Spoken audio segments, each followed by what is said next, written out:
Program BA, Subject Principles of Microeconomics, First semester, University, Tumkur University.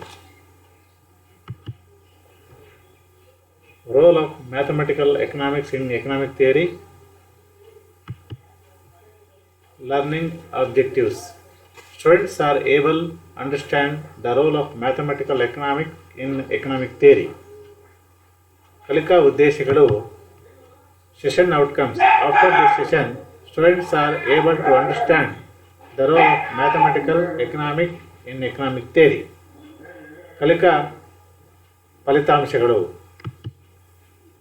Major role of maths in economics.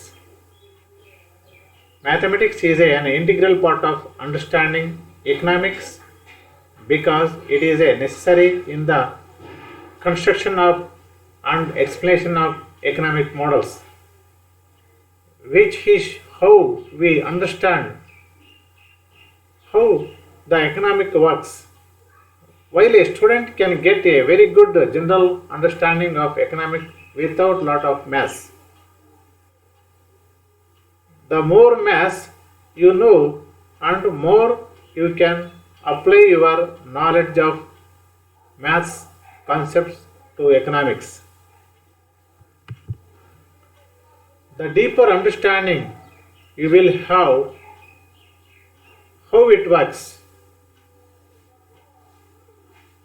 If you are interested in just talking to introductory level micro and macroeconomics classes, you will not need much more than a good knowledge of algebra. Once you get into the intermediate level, you will find that you need calculus. Economics is a research, study and analysis of economic models or problems using the probability and statistics.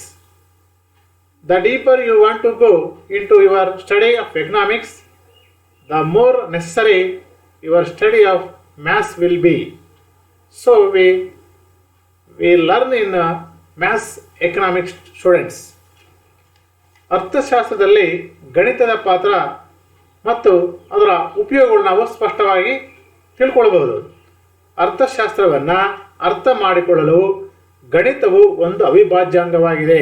ಇವತ್ತು ಅರ್ಥಶಾಸ್ತ್ರವನ್ನು ನಾವು ಸ್ಪಷ್ಟವಾಗಿ ಮತ್ತು ಅದನ್ನು ಅಧ್ಯಯನ ಮಾಡೋದಕ್ಕೆ ಇವತ್ತು ಅರ್ಥಶಾಸ್ತ್ರ ಮತ್ತು ಗಣಿತಶಾಸ್ತ್ರ ಎರಡೂ ಕೂಡ ನಮಗೆ ಬೇಕಾಗಿದೆ.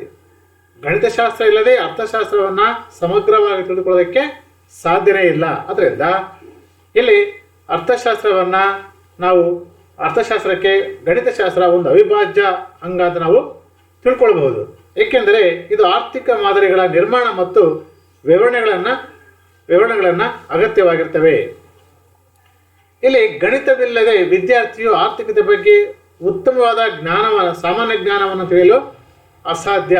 ಹೇಗೆಂದರೆ ಇಲ್ಲಿ ತಿಳುವಳಿಕೆಯನ್ನು ಹೇಗೆ ಪಡೆಯುವುದು ಅಂದರೆ ಅರ್ಥಶಾಸ್ತ್ರದಲ್ಲಿ ಏನು ಗಣಿತಶಾಸ್ತ್ರ ಇಲ್ಲದೆ ನಾವು ಯಾವ ರೀತಿಯಾಗಿ ಬೃಹತ್ ಪ್ರಮಾಣದಲ್ಲಿ ಅಥವಾ ದೀರ್ಘವಾಗಿ ಅಥವಾ ವಿಶಾಲವಾಗಿ ಅಧ್ಯಯನ ಮಾಡೋದಕ್ಕೆ ನಮಗೆ ಕಷ್ಟ ಆಗುತ್ತೆ. ಆದ್ದರಿಂದ ಇಲ್ಲಿ ಸಾಮಾನ್ಯವಾಗಿ ಏನು ಆರ್ಥಿಕತೆಯಲ್ಲಿ ವಿದ್ಯಾರ್ಥಿಗಳು ಗಣಿತದ ಬಗ್ಗೆ ಮತ್ತು ಆ ಸಿದ್ಧಾಂತಗಳನ್ನು ಅರ್ಥ ಮಾಡ್ಕೊಳ್ಳೋದಕ್ಕೆ ಇಲ್ಲಿ ಗಣಿತದ ಬಳಕೆ ಬೇಕೇ ಬೇಕು. ಹೆಚ್ಚು ಹೊಂದಾಣಿಕೆಗೆ ನಮಗೆ ತಿಳಿದಿದೆ ಮತ್ತು ಗಣಿತದ ಬಗ್ಗೆ ನಮ್ಮ ಜ್ಞಾನವನ್ನು ಹೆಚ್ಚು ತಿಳಿದುಕೊಳ್ಳಲು ಅಥವಾ ಅದನ್ನು ವ್ಯಕ್ತಪಡಿಸೋದಕ್ಕೆ ಗಣಿತ ಬೇಕೇ ಬೇಕು. ಗಣಿತದಲ್ಲಿ ನಾವು ಹೇಗೆ ಅರ್ಥಶಾಸ್ತ್ರದಲ್ಲಿ ಕಾರ್ಯನಿರ್ವಹಿಸುತ್ತದೆ ಎಂಬುದರ ಬಗ್ಗೆ ಕುರಿತು ನಾವು ಆಳವಾಗಿ ತಿಳಿದುಕೊಳ್ಳಲು ಸೂಕ್ಷ್ಮ ಮತ್ತು ಸಮಗ್ರ ಅರ್ಥಶಾಸ್ತ್ರಗಳ ತರಗತಿಗಳನ್ನು ತಿಳಿದುಕೊಳ್ಳಲು ನಮಗೆ ಆಸಕ್ತಿ ಹೊಂದಿದರೆ ಬೀಜಗಣಿತದ ಉತ್ತಮ ಜ್ಞಾನ ಮತ್ತು ನಮಗೆ ಹೆಚ್ಚಿನ ಅರ್ಥಶಾಸ್ತ್ರ ತಿಳಿಯೋದಕ್ಕೆ ಸಹಕಾರಿಯಾಗಿದೆ. ಈ ರೀತಿಯಾಗಿ ಇವತ್ತು ಬೀಜಗಣಿತದಲ್ಲಿ ನಾವು ಆರ್ಥಿಕ ಅನೇಕ ಸಿದ್ಧಾಂತಗಳನ್ನು ಮಣ್ಣಿನ ಮಾಡಿ ಅವುಗಳನ್ನು ರೇಖಾಚಿತ್ರ ಮೂಲಕ ತಿಳಿಸೋದಕ್ಕೆ ನಮಗೆ ಗಣಿತದ ಅಂಶಗಳು ಬೇಕೇ ಬೇಕು. ಒಮ್ಮೆ ನೀವು ಮಧ್ಯಂತರ ಹಂತಕ್ಕೆ ಪ್ರವೇಶಿಸಿದಾಗ ನಿಮಗೆ ಕಲನಶಾಸ್ತ್ರ ಕ್ಯಾಲ್ಕುಲಸ್ ಆರ್ಥಿಕ ತಂತ್ರಗಳು ಬೇಕಾಗುತ್ತವೆ. ನೀವು ಕಂಡುಕೊಳ್ಳುತ್ತೀರಿ ಅಥವಾ ಆರ್ಥಿಕ ಮಾದರಿಗಳ ಸಂಶೋಧನೆ ಅಧ್ಯಯನ ಬಗ್ಗೆ ಈ ಕ್ಯಾಲ್ಕುಲಸ್ಸು ಬೇಕೇ ಬೇಕು. ಅದರ ವಿಶ್ಲೇಷಣೆ ಮಾಡೋದಕ್ಕೆ ಇವು ಗಣಿತಶಾಸ್ತ್ರ ನಮಗೆ ಬೇಕೇ ಬೇಕು.